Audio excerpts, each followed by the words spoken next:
144 சங்கீதத்திலே 1வது வசனத்தை நான் உங்களுக்காக வாசிக்கிறேன்.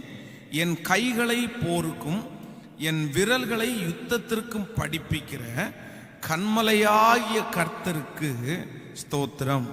கேட்டா இல்ல இல்ல, சாதாரணமான ஒரு ஆடு மேய்த்து கொண்டிருந்த இந்த மனுஷன், அவனை குறித்து சவுலிடத்துல சொல்லும் போது கூட சொல்லுகிறார்கள், அவன் யுத்த வீரன். அவனுடைய பேரு, பட்ட பேரை யுத்த வீரன் போட்டாங்க. அப்போ அந்த அளவிற்கு யுத்தத்தில் தேரனவனாய் மாற்றப்படுகிறதற்கு வேற யாருமே காரணம் இல்லை. அவன் சொல்றான், என் கைய போருக்கும் என் விரல்களை யுத்தத்திற்கும் படிப்பித்த கன்மலையாகிய கர்த்தர்.